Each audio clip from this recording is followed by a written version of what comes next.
Lecture 289 इनकी आंखों में दिखता है इनका प्यार। अब तक आपने पढ़ा। अभी रिया अपने मन में ये सोच ही रही थी कि तभी उसे अपने पीछे से आवाज सुनाई दी और उसने जब पीछे मुड़कर देखा तो अपने पीछे खड़ी सर्वेंट को देख उसने उससे सवाल करते हुए पूछा, जी कहिए, आप हमें आवाज दे रही थी, कुछ काम था क्या? रिया का सवाल सुन वो सर्वेंट बोली, जी युवरानी सा, वो हम कह रहे थे कि हम खाना ले आए हैं। उस सर्वेंट की बात सुन रिया ने जब देखा तो उसके बगल में एक खाने की ट्रॉली थी। ट्रॉली को देख रिया ने अपना सर हाँ में हिलाया और बोली, ठीक है आप जाइए और जाकर लेंगे, मकर लीजिए, यहाँ पर हम देख। रिया की बात पर उस सर्वेंट ने अपना सर झुकाकर उसे ग्रिट किया और फिर वो वहां से चली गई। अब आगे सर्वेंट के जाने के बाद रिया अपने मन में ही बोली, चलो रिया, जल्दी से सारा काम करो वरना अगर काम वक्त पर नहीं हुआ तो अयांश हमसे फिर गुस्सा हो जाएंगे। ये सोचकर रिया डाइनिंग टेबल को वैसे ही अरेंज करने लगी जैसे सुबह सिमरन जी ने उसे बताया था। यहाँ रिया अपना काम कर रही थी तो वही दूसरे तरफ चक्रवर्ती मेंशन में आनंद जी लिविंग रूम में बैठे अपने ही ख्यालों में खोए हुए थे। वो अभी कुछ सोच ही रहे थे कि तभी उन्हें राधिका जी की आवाज सुनाई दी जो उन्हें आवाज देते हुए कह रही थी, आनंद क्या हुआ, क्या सोच रहे हैं आप? राधिका जी का सवाल सुन आनंद जी बोले, कुछ नहीं, वो बस हम पार्टी इलेक्शन के बारे में सोच रहे थे। आनंद जी की बात पर राधिका जी ताना मारते हुए बोली, ओह तभी हम सोचे कि आखिर ऐसा कैसे हो गया कि आनंद चक्रवर्ती बिना किसी फाइल के बैठे हैं, वरना उन्हें तो इतना भी वक्त नहीं होता है कि वो एक पल अपने परिवार के साथ बैठ भी सके। राधिका, आप हर वक्त हमें ताने क्यों मारते रहती है? हमारा मतलब है कि बिना हमें कुछ कहे आपको चैन नहीं मिलता है क्या? राधिका जी का ताना सुन आनंद जी बोले, ये जो अभी हमने आपसे कहा ना, वो कोई ताना नहीं है, ये एक कड़वा सच है जो सुनने में भले ही आपको कड़वा लगे पर आप भी ये बात अच्छे से जानते हैं कि मैंने जो कुछ भी अभी कहा ना वो बिल्कुल सच है। मुझे तो ये समझ नहीं आता आनंद कि आपने जब रिया को घर से ही निकाल दिया है तो आप ये बिजनेस किस लिए खड़ा कर रहे हैं, क्योंकि आपके बाद तो इस बिजनेस को चलाने वाला कोई है ही नहीं। आनंद जी की बात पर राधिका जी बोली। राधिका जी की बात सुन आनंद जी कुछ कहना तो चाहते थे पर उन्हें समझ ही नहीं आ रहा था कि आखिर वो कहे तो कहे क्या, क्योंकि उन्हें इस बात का कोई जवाब ही नहीं मिल रहा था। अभी आनंद जी वही बैठे ये सोच रहे थे कि तभी उन्हें एक बार फिर राधिका जी की आवाज सुनाई दी जो कह रही थी, क्या हुआ आनंद, आप कुछ बोल क्यों नहीं रहे हैं? वैसे आप बोलेंगे भी कैसे, आपके पास कोई जवाब होगा तब ना आप कुछ बोलेंगे। खैर ये छोड़िए और चलिए चलकर डिनर कर लीजिए। ये कहकर राधिका जी बिना आनंद जी की तरफ देखे ही वहां से चली गई। वही आनंद जी बस राधिका जी को वहां से जाते देखते रह गए। वही दूसरी तरफ रिया ने डाइनिंग टेबल अरेंज कर लिया था और वो अभी सारी चीजें एक बार फिर से चेक कर रही थी कि तभी उसे अपने पीछे से सिमरन जी की आवाज सुनाई दी, रिया बेटा क्या आपने सारी चीजों को अरेंज कर लिया? सिमरन जी का सवाल सुन रिया उनकी तरफ मुड़ी और बोली, जी दादी सा, पर आप एक बार देख लीजिए ना, कुछ छूटा तो नहीं है ना? रिया की बात पर सिमरन जी ने एक नज़र निंग टेबल की तरफ देखा और बोली, नहीं कोई गलती नहीं है, बस ये जो पानी का ग्लास है ना इसे दाहिनी तरफ रखिए। दादी सा की बात सुन रिया ने जल्दी से ग्लास ठीक किया। उसने अभी ये किया था कि तभी उसे जूतों की आवाज सुनाई दी। ये आवाज सुन रिया ने जब मुड़कर देखा तो अयांश नीचे आ रहा था। अयांश को देख रिया ने एक चैन की सांस ली। वही अयांश डाइनिंग टेबल के पास आया और उसने जब डाइनिंग टेबल को देखा तो वो रिया की तरफ मुड़कर बोला, नॉट बैड, तुमने तो सारी अरेंजमेंट बहुत अच्छे से की है। अयांश की तारीफ सुन रिया के चेहरे पर एक बड़ी सी मुस्कान आ गई।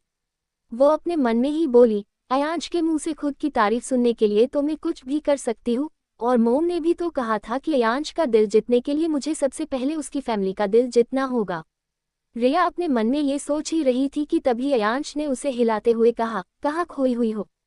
जब से मैं तुम्हें बुला रहा हूँ पर तुम हो कि सुन ही नहीं रही हो। अयांश की बात सुन रिया अपने ख्यालों से बाहर आए और अयांश की तरफ मुड़ कर बोली, हाँ अयांश बोलिए ना, कुछ कह रहे थे क्या आप? हाँ, मैं कह रहा था कि जाओ जाकर जल्दी से हाथ धो लो, डेढ़ आते ही होंगे। रिया का सवाल सुन अयांश जवाब देते हुए बोला। अयांश का जवाब सुन रिया ने अपना सर हाँ में हिलाया और फिर वो वहां से चली गई। रिया के जाने के बाद सिमरन जी अयांश के पास आए और बोली, बहुत प्यारी बच्ची है ये, आपसे बहुत प्यार करती है ये, इनकी आंखों में दिखता है इनका प्यार, इतने स्ट्रिक्टली इनके साथ मत पेश आइए। बेटा इन्हें बस आपका प्यार चाहिए, आपके प्यार के लिए ये कुछ भी कर सकती है। सिमरन जी की बात सुन आयांश बोला, जानता हूँ दादीसा कि ये हमसे बहुत प्यार करती है, पर इनकी गलतियाँ हमें इन पर गुस्सा करने पर मजबूर कर देती है। ऐसा नहीं है दादीसा कि हमें इनकी फिक्र नहीं है, पर आप भी जानती है दादीसा कि अगर आज हम इनके साथ स्ट्रिक्ट नहीं हुए ना, तो आगे चलकर रिया को ही प्रॉब्लम होगी और उसे आने वाली दिक्कतों से बचाने के लिए ही हम ऐसा कर रहे हैं। दादीसा आप ही बताइए कि रिया अभी जिस तरह इनोसेंट है, क्या आगे चलकर जब वो महल आ जाएंगी तो क्या लोग इन पर हावी होने की कोशिश नहीं करेगी? आप भी जानती है दादीसा कि बहुत से लोग हैं जो बस हमारी एक कमजोरी की तलाश में हैं, और हम नहीं चाहते कि आगे चलकर रिया हमारी कमजोरी बन जाए। हम उन्हें अपनी ताकत बनाना चाहते हैं दादीसा, न कि अपनी कमजोरी। हमारी ताकत ना सही, पर कम से कम वो इतनी स्ट्रांग तो बन जाए कि वो लोगों पर हावी होकर चले, न कि लोग उन पर हावी हो। आयांश की बात सुन सिमरन जी कुछ नहीं कह पाई। तो मेरे प्यारे रीडर्स, आपको क्या लगता है, क्या आयांश की बातें सही है और किन चुनौतियों की बात कर रहा है? जानने के लिए पढ़ते रहिए मेरी कहानी my husband is a secret बिल्ली ONAIRE only on pocket novel. Readers me JANTI हूँ कि आप लोग चाहते है कि मैं रिया को स्ट्रॉन्ग BANAAU एंड यकीन MAANIYE रिया स्ट्रॉन्ग बनेगी। और रही बात टेस्ट की, तो वो AYANSH की FAIMLY सिर्फ ISLIYE रिया की टेस्ट लड़ रही है कि YU के आई रिया पर प्रेशर हो, और AYANSH के प्यार के लिए वो इतनी स्ट्रॉन्ग हो JAEGI की खुद AYANSH को भी आगे चलकर उसके PAGLPAN से दर LAGGA। Thank you. Like, share and subscribe my YouTube channel for more episodes. 290 Aayansh के मन की बात और उसका गुस्सा। अब तक आपने पढ़ा। सिमरन जी की बात सुन आयांश बोला, जानता हूँ दादीसा कि ये हमसे बहुत प्यार करती है, पर इनकी गलतियाँ हमें इन पर गुस्सा करने पर मजबूर कर देती है। ऐसा नहीं है दादीसा कि हमें इनकी फिक्र नहीं है, पर आप भी जानती है दादीसा कि अगर आज हम इनके साथ स्ट्रिक्ट नहीं हुए ना, तो आगे चलकर रिया को ही प्रॉब्लम होगी और उसे आने वाली दिक्कतों से बचाने के लिए ही हम ऐसा कर रहे हैं। दादीसा आप ही बताइए कि रिया अभी जिस तरह इनोसेंट है, क्या आगे चलकर जब वो महल आ जाएंगी तो क्या लोग इन पर हावी होने की कोशिश नहीं करेगी? आप भी जानती है दादीसा कि बहुत से लोग हैं जो बस हमारी एक कमजोरी की तलाश में हैं, और हम नहीं चाहते कि आगे चलकर रिया हमारी कमजोरी बन जाए। हम उन्हें अपनी ताकत बनाना चाहते हैं दादीसा, न कि अपनी कमजोरी। हमारी ताकत ना सही, पर कम से कम वो इतनी स्ट्रांग तो बन जाए कि वो लोगों पर हावी होकर चले, न कि लोग उन पर हावी हो। अब आगे आयांश की बात सुन सिमरन जी कुछ नहीं कह पाए, पर फिर कुछ वो आयांश से सवाल करते हुए बोली, अंश बेटा क्या आप रिया से प्यार करते हैं? हमारा मतलब है कि अभी आपने कहा कि आपको उनकी फिक्र है, पर आने ये नहीं कहा कि आप उनसे प्यार करते हैं। तो हम आपसे इतना जानना चाहते हैं अंश कि क्या आप रिया से प्यार करते हैं? सिमरन जी का सवाल सुन आयांश कुछ नहीं बोला। वही आयांश को कुछ ना बोलता देख सिमरन जी एक बार फिर बोली, अंश हम आपसे कुछ पूछ रहे हैं, जवाब दीजिए हमारे सवालों का। हम नहीं जानते हैं दादीसा कि हम रिया से प्यार करते हैं या नहीं। हाँ, हमारे दिल में उनके लिए कुछ एहसास जरूर है, पर हम नहीं जानते कि वो कैसा एहसास है। वो एहसास हमारे लिए बिल्कुल नया है। आपको पता है दादीसा, जब भी हम रिया की आंखों में आंसू देखते हैं ना, तो हमारा खून खौल उठता है। एक अजीब सा दर्द महसूस होता है दिल में। वही जब वो मुस्कुराती है, तो हमारे दिल को एक अजीब तरह का सुकून मिलता है। वो जब हमारे आसपास नहीं होती है ना, तो हमारा दिल बेचैन हो जाता है। हमारा मन करता है कि हम हर वक्त उन्हें अपने पास रखें। वो हमारी आदत बन चुकी है। हम चाहे उनसे कितना भी गुस्सा क्यों ना कर ले, पर हम इस बात को भी नहीं झूठला सकते कि बिना उन्हें देखे हमारे दिल को सुकून नहीं मिलता। सिमरन जी का सवाल सुन आयांश जवाब देते हुए बोला। आयांश का जवाब सुन सिमरन जी के चेहरे पर मुस्कान आ गई। वो आयांश के दिल में उमड़ रहे एहसास को अच्छे से समझ रही थी। अब उनके दिल में रिया को लेकर किसी भी तरह का शक नहीं था। उन्हें बस आयांश की खुशी चाहिए थी, और अब वो अच्छे से जान गई थी कि आयांश की खुशी रिया में है, न कि किसी और में। अभी वो इस बारे में सोच ही रही थी कि तभी अभय जी वहां आ गए, और सिमरन जी को आयांश से बात करते देख वो बोले, अरे ऐसी क्या बात हो रही है दादी पोते में? अभय जी का सवाल सुन सिमरन जी बोली, ये हमारे बीच की बात है। हम आपको क्यों बताएं? क्यों नहीं बताएंगे आप हमें? सिमरन जी के सवाल पर अभय जी उनसे उल्टा सवाल करते हुए बोले।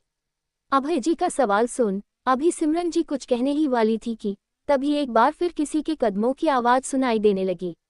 ये आवाज सुन उन्होंने जब मूड कर देखा तो एकांश जी डाइनिंग टेबल की तरफ ही आ रहे थे। एकांश जी को देख सिमरन जी, अभय जी और अयांश तीनों चुप हो गए। वही एकांश जी जब नीचे आए तो वहां रिया को न देख वो अयांश की तरफ मूड कर बोले, कहाँ है आपकी पत्नी? हमने उनसे कहा था कि ठीक 8 बजे सब खाना खाते हैं, फिर भी वो अब तक यहाँ नहीं आई। वो अभी ही गई है हाथ धोने, बस अभी ही आती ही होंगी। एकांश जी का सवाल सुन अयांश जवाब देते हुए बोला। अयांश ने अभी इतना कहा ही था कि तभी उसकी नज़र रिया पर गई जो सीढ़ियों से नीचे उतर रही थी। रिया को देख अयांश एक बार फिर बोला, आ गई रिया। अयांश की बात सुन एकांश जी ने एक नज़र रिया की तरफ देखा और बोले, ठीक है अब जब यह आ गई है तो चलिए चलकर डिनर कर लेते हैं। एकांश जी की बात सुन सभी लोग डाइनिंग टेबल के पास आ गए। डाइनिंग टेबल की अरेंजमेंट देख एकांश जी रिया की तरफ देखकर बोले, नॉट बैड।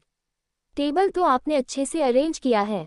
चलिए इससे एक बात तो तय हो गई कि आपको टेबल एटिकेट्स के बारे में पता है। चलिए अब डिनर शुरू करते हैं। एकांश जी की बात सुन सभी लोग डाइनिंग टेबल पर बैठ गए और अपना डिनर करने लगे। डिनर के बाद सभी लोग लिविंग रूम में बैठे हुए थे। तभी एकांश जी अयांश की तरफ देखते हुए बोले, अंश कल कितने बजे निकल रहे हैं आप लोग? उनका सवाल सुन अयांश जवाब देते हुए बोला, डेढ़ वो मीटिंग 2 बजे से है तो हम सुबह ब्रेकफास्ट के बाद निकलेंगे। अयांश का जवाब सुन एकांश जी बोले, हम ठीक है तो फिर जाइए जाकर आराम कीजिए और कल की मीटिंग के लिए खुद को प्रिपेयर रखिएगा क्योंकि बहुत से लोग होंगे जो कल आपके खिलाफ होंगे। आपको उन सबको अपने साइड करना है। और हमने सुना है कि आज आनंद चक्रवर्ती ने कुछ लोगों के साथ मीटिंग रखी थी।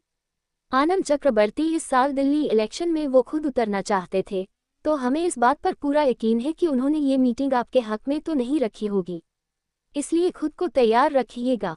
एकांश जी ने ये बात रिया की तरफ देखते हुए कही थी।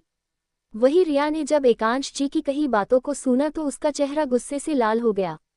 वो अपने मन में ही बोली, ये मिस्टर चक्रवर्ती मुझे चैन से जीने क्यों नहीं देते?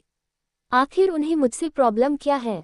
वो क्यों मेरी खुशियां बर्दाश्त नहीं कर सकते? क्यों उनकी वजह से हर बार मुझे या फिर अयांश को दिक्कत होती है?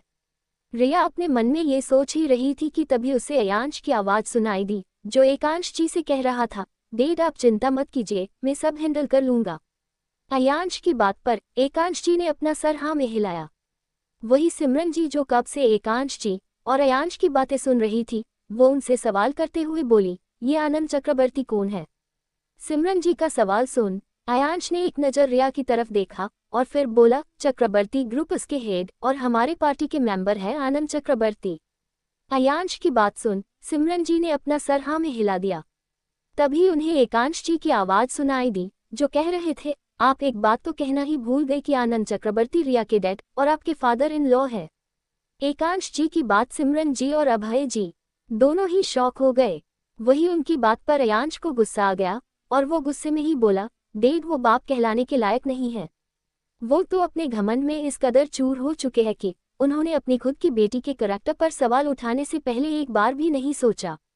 मैं उन्हें तो अपना फादर इन लॉ बिल्कुल नहीं मानता और न ही आगे चलकर मैं उन्हें अपना फादर इन लॉ मानूंगा, क्योंकि भले ही उनके लिए उनकी बेटी की इज्जत मायने न रखती हो, लेकिन मेरे लिए मेरी बीवी की इज्जत बहुत मायने रखती है, इसलिए मैं तो उन्हें कभी एक्सेप्ट करने वाला नहीं हूँ। अयांश की गुस्से भरी बातें सुन वहां मौजूद सभी लोग बस अयांश को देखते रह गए। तो मेरे प्यारे रीडर्स, आपको क्या लगता है अयांश की बात का रिया पर क्या असर होगा और अयांश की बात पर कैसे रिएक्ट करेगी उसकी फैमिली? जानने के लिए पढ़ते रहिए मेरी कहानी। 291 एकांश जी की डांट। अब तक आपने पढ़ा। अयांश की बात सुन सिमरन जी ने अपना सर हाँ में हिला दिया। तभी उन्हें एकांश जी की आवाज़ सुनाई दी जो कह रहे थे, आप एक बात तो कहना ही भूल गए कि आनंद चक्रवर्ती रिया के डैड और आपके फादर इन लॉ है। एकांश जी की बात सिमरन जी और अभय जी दोनों ही शॉक हो गए। वही उनकी बात पर अयांश को गुस्सा आ गया और वो गुस्से में ही बोला, डैड वो बाप कहलाने के लायक नहीं है।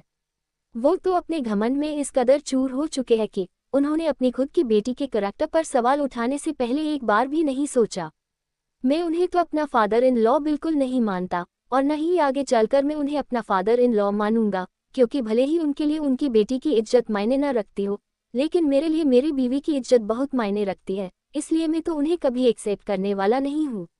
अयांश की गुस्से भरी बातें सुन वहां मौजूद सभी लोग बस अयांश को देखते रह गए। अब आगे सभी उसे देख रहे थे तभी वहां पर एकांश जी की आवाज सुनाई दी, जो अयांश को डांटते हुए कहा, अयांश ये क्या तरीका है, आप अभी सबके साथ बैठे हैं, इसलिए अपने गुस्से को थोड़ा कंट्रोल करिए। और रही बात आपके आनंद चक्रवर्ती को फादर इन लॉ नहीं मानने की, तो आपके मानने या ना मानने से सच बदल नहीं जाएगा। बट डैड, वो, अयांश ने अभी इतना कहा ही था कि तभी एकांश जी ने उसकी बात को बीच में काटते हुए कहा, हम इससे आगे कुछ सुनना नहीं चाहते अंश। हम मानते हैं कि आनंद चक्रवर्ती को वो सब नहीं कहना चाहिए था जो उन्होंने कहा, लेकिन इसका मतलब ये नहीं कि आप उनके बारे में कुछ भी कहेंगे। एकांश जी की बात सुन अयांश चुप हो गया। वही रिया जो कब से अयांश और एकांश जी की बातें सुन रही थी, वो अपने मन में ही बोली, शायद यही फर्क है अयांश की फैमिली और आप में डैड। आपने अपनी ही बेटी को इतना कुछ कहने से पहले एक बार भी नहीं सोचा, और वही अयांश ने बस आपके बारे में एक शब्द क्या कहा, अयांश के डैड ने उसे इतना कुछ कह दिया। रिया अपने मन में ये सोच ही रही थी कि तभी उसे अयांश की आवाज सुनाई दी, जो कह रहा था, आई एम सॉरी डैड। हम जानते हैं कि हमें ऐसे नहीं कहना चाहिए था, पर जब भी हमें उनकी कही बातें याद आती है और रिया के आंसू याद आते हैं ना, तो हमारा खून खोल उठता है। अंश, हम ये नहीं कह रहे कि आप उनकी बातों भूल जाइए या फिर आप उन्हें माफ कर दीजिए। ये आपका खुद का डिसीजन है कि आपको क्या करना है, पर कम से कम आप ये तो मत भूलिए कि वो रिया के डैड है, और अगर उस बात को आप नहीं भी मानना चाहते हैं तो भी आप ये बात नहीं भूल सकते कि वो आपसे बड़े हैं। कम से कम इसी बात का ध्यान कर लीजिए आप। अयांश की बात पर एकांश जी बोले। एकांश जी की बात सुन अयांश ने अपनी नजरें झुका ली और बोला, सॉरी डैड, हमें अपने गुस्से को काबू में रखना चाहिए था, और आप जो कह रहे हैं वो बिल्कुल सही है। आगे से हम किसी का भी अनादर नहीं करेंगे। हमें आपसे ऐसी ही उम्मीद थी। चलिए अब आप लोग जाइए और जाकर आराम कीजिए, क्योंकि कल का दिन आप लोगों के लिए एक नया चैलेंज लेकर आएगा। अयांश की बात सुन एकांश जी बोले। एकांश जी की ये बात सुन रिया और अयांश को कुछ समझ नहीं आया, आखिर वो कहना क्या चाहते हैं। पर अभी एकांश जी का गुस्सा देख दोनों में से ही किसी की हिम्मत नहीं थी कि वो उनसे कुछ भी पूछे, इसलिए वो लोग अपनी जगह से खड़े हुए और अपने रूम में चले गए। उनके जाने के बाद सिमरन जी एकांश जी पर गुस्सा करते हुए बोली, एकांश, आपको रिया के सामने अंश को इस तरह नहीं डांटना चाहिए था। सिमरन जी की बात पर एकांश जी बोले, माँ सा उसकी शादी हो चुकी है, पर इसका मतलब ये नहीं है कि वो बड़ों का आदर ही करना भूल जाए। पर आप उसे प्यार से भी तो समझा सकते थे ना, इसके लिए आपको गुस्सा होने की कोई जरूरत नहीं थी। एकांश जी की बात को बीच में काटते हुए ही सिमरन जी बोली, माँ सा, हमने उन्हें रिया के सामने डांटा है तो उसके पीछे एक वजह है, और वो ये है कि हम रिया को ये बात समझाना चाहते थे कि गलती चाहे हमारे किसी की भी क्यों ना हो, पर हम उन गलतियों को बर्दाश्त नहीं करेंगे। सिमरन जी की बात पर एकांश जी ने कहा। एकांश जी की बात पर सिमरन जी बोली, एकांश, हम आपकी बातें समझ रहे हैं, पर उन्हें इस तरह डांटना।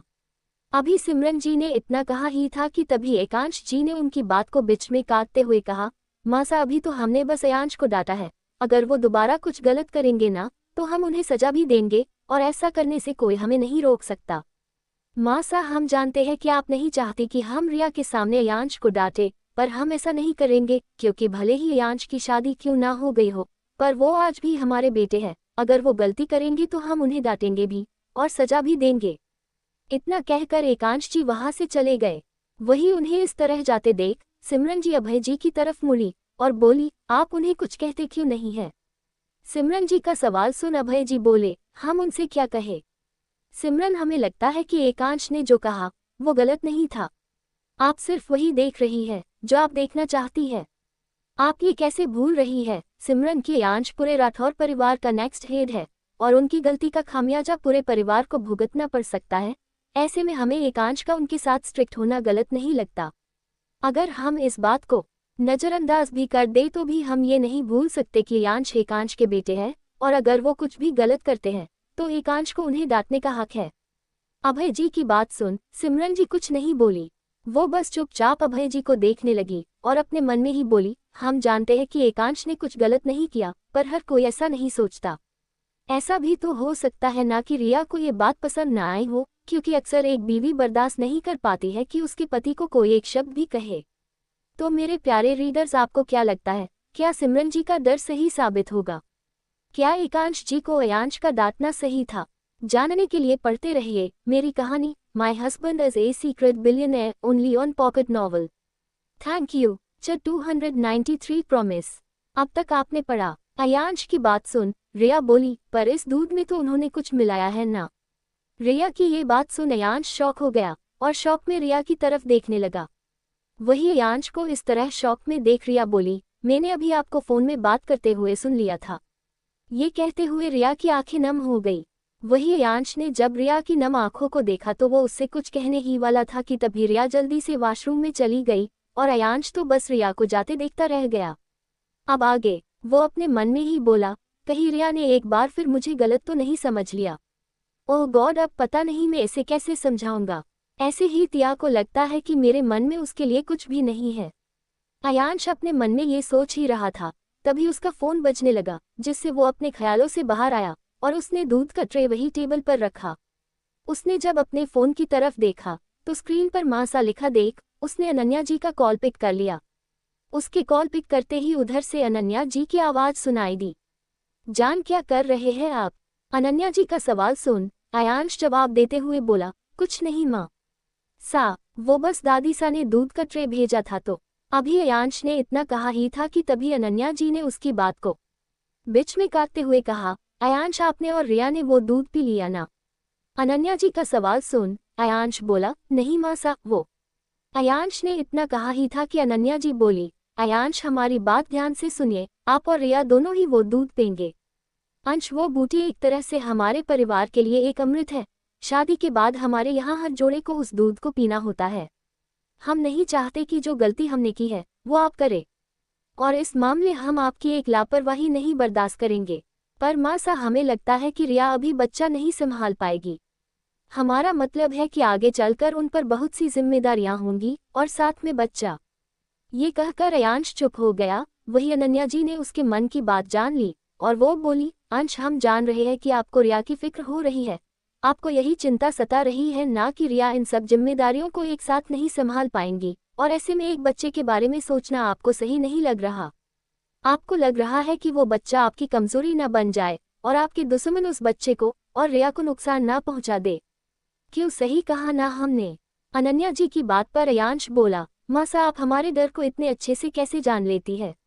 अयांश का सवाल सुन अनन्या जी बोली, क्योंकि हम आपकी माँ है बेटा, और रही बात आपके डर की तो ऐसा कुछ नहीं होगा। हम सब मिलकर सारी चीजों को संभाल लेंगे। और बेटा आप एक माँ की ताकत को नहीं जानते। एक माँ अपने बच्चे के लिए किसी भी हद तक जा सकती है। इसलिए इस मामले में रिया को कम समझने की गलती मत कीजिएगा और अब अपनी दादी सा की बात मान लीजिए। उस दूध को तो पी लीजिएगा आप। बाकी आप अभी बच्चा चाहते हैं कि नहीं वो आपकी मर्जी है, पर बेटा अभी तो आप और रिया आराम से बच्चे को जन्म दे सकते हैं, क्योंकि आपके दुश्मनों को आपकी शादी के बारे में पता नहीं है। लेकिन आगे जब रिया महल आ जाएंगी तो उन पर खतरा और जिम्मेदारी बढ़ जाएगी। ऐसे में तो हम आपको यही कहेंगे कि आप बच्चा प्लान कर लीजिए, बाकी आपकी मर्जी है। इतना कहकर अनन्या जी ने फोन रख दिया। उनके फोन रखने के बाद अयांश अपने मन में ही बोला, अगर माँ सा और दादी सा इतना कह रही है तो इसके पीछे जरूर कोई ना कोई वजह होगी। और रही बात बच्चे की, तो हमें लगता है कि हमें दादी सा और माँ सा की बात मान लेनी चाहिए, क्योंकि उनकी बातें हमें गलत नहीं लग रही है। हाँ थोड़ी दिक्कत आएगी, पर हम उन दिक्कतों का सामना कर लेंगे। अयांश अपने मन में ये सोच ही रहा था कि तभी उसे अपने पीछे से दरवाजा खुलने की आवाज सुनाई दी। इस आवाज को सुन अयांश ने जब पीछे मुड़कर देखा तो उसे वॉशरूम से रिया आती नजर आई, जो बिना अयांश की तरफ देखे ही ड्रेसिंग टेबल के सामने जाकर बैठ गई। वही रिया को इस तरह खुद को इग्नोर करते देख अयांश अपने मन में ही बोला, ये तो मुझे ऐसे इग्नोर कर रही है जैसे कि मैं यहाँ हूँ ही नहीं। अयांश अपने मन में ये सोच ही रहा था कि तभी उसने देखा कि रिया उसे इग्नोर करके सोने जा रही है। ये देख अयांश की आंखें छोटी हो गई और उसने रिया की तरफ बढ़ते हुए कहा, तुम मुझे इग्नोर कर रही हो? अयांश का सवाल सुन रिया ने पलटकर अयांश की तरफ देखा और फिर अपनी नजरें अयांश से फेरते हुए बोली, हम क्यों आपको इग्नोर करेंगे? हमें नींद आ रही है। ये कहकर रिया वहां से जाने को हुई कि तभी अयांश ने रिया का हाथ पकड़ लिया और बोला, पहले ये दूध पियो। अयांश की बात सुन रिया अयांश की तरफ पलटते हुए बोली, अयांश जब आप हमारे साथ बच्चा चाहते ही नहीं है तो फिर आप हमें ये दूध पीने के लिए क्यों कह रहे हैं? रिया का सवाल सुन अयांश ने एक गहरी सांस ली और बोला, रिया आपसे ये किसने कहा कि हम आपके साथ बच्चा नहीं चाहते? हाँ हम अभी बच्चा प्लान करने से डर रहे थे, पर इसका मतलब ये नहीं कि हम आपके साथ बच्चा नहीं चाहते। अच्छा तो क्या मैं जान सकती हूँ कि आखिर आपको बच्चे से प्रॉब्लम क्या है? अयांश का जवाब सुन रिया ने सवाल करते हुए पूछा। रिया, मुझे बच्चे से प्रॉब्लम नहीं है। रिया का सवाल सुन अयांश बोला। अयांश का जवाब सुन रिया ने फिर कहा, अच्छा, अगर आपको बच्चे से प्रॉब्लम नहीं है तो फिर आप बच्चा प्लान क्यों नहीं करना चाहते? आप सीधे सीधे क्यों नहीं कहते अयांश कि आपको हमसे प्रॉब्लम है? क्यों सही कहा ना हमने? रिया की ये बात सुन अयांश गुस्से में बोला, ये क्या बोल रही हो तुम? तुम्हारे दिमाग में ऐसी फालतू बातें आती कहाँ से? और रिया, मैंने तुम्हें पहले ही बताया था कि आखिर में अभी बच्चा क्यों नहीं चाहती, फिर भी तुम एक ही सवाल बार बार कह रही हो। रही बात बच्चे की, तो अगर तुम मुझसे प्रॉमिस करती हो कि तुम आगे चलकर सारी चीज़ों को अच्छे से हैंडल कर लोगी तो हम बच्चा प्लान कर सकते हैं, मुझे कोई प्रॉब्लम नहीं है। रिया, मुझे बस तुम्हारी फिक्र है और कोई बात नहीं है।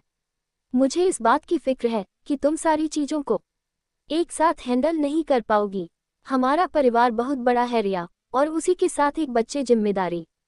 रिया, बच्चे को पैदा करना एक बात होता है और उसकी परवरिश करना दूसरी बात होती है। तो आप ये कहना चाहते हैं कि मैं हमारे बच्चों की परवरिश अच्छे से नहीं कर पाऊंगी? अयांश की बात सुन रिया ने अयांश से सवाल करते हुए पूछा। रिया का सवाल सुन अयांश बोला, रिया, मैं ये नहीं कह रहा कि तुम हमारे बच्चों की परवरिश अच्छे से नहीं करोगी। मैं बस तुमसे ये कह रहा हूँ कि मैं अपने बच्चे और अपने परिवार दोनों में से किसी के भी मामले में तुम्हारी तरफ से कोई लापरवाही बर्दाश्त नहीं करूंगा। बाकी मैं तो हूँ ही तुम्हारे साथ, पर आगे चलकर तुम्हें हर चीज़ को अच्छे से हैंडल करना होगा। अगर तुम मुझे ये प्रॉमिस करती हो तो मुझे बच्चा प्लान करने में कोई दिक्कत नहीं है। अयांश की ये बात सुन रिया के चेहरे पर स्माइल आ गई और उसने अयांश को गले लगाते हुए कहा, आप सच कह रहे हैं ना अयांश? पर सबसे पहले तुम मुझे प्रॉमिस करो।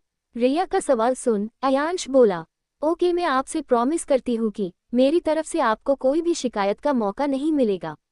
रिया की बात सुन अयांश ने रिया को खुद से दूर करते हुए कहा, ओके, तो चलो ये दूध पी लो, वरना अगर दादीसा को पता चला ना कि हमने अभी तक ये दूध नहीं पिया है तो वो हमसे गुस्सा हो जाएगी। अयांश की ये बात सुन रिया ने अपना सर हाँ में हिलाया और बोली, ओके। ये कहकर ट्रे से दूध का गिलास उठाया और एक गिलास अयांश को पकड़ाते हुए बोली, ये लीजिए, और उसने दूसरा गिलास खुद ले लिया। तो मेरे प्यारे रीडर्स, आपको क्या लगता है, क्या आगे चलकर रिया अपने प्रॉमिस को पूरा कर पाएगी? क्या वो सारी चीज़ों को अच्छे से हैंडल कर पाएगी? जानने के लिए पढ़ते रहिए मेरी कहानी my husband is a secret billionaire only on pocket novel. Thank you. Please like, share and subscribe my YouTube channel for more episodes. Thank you.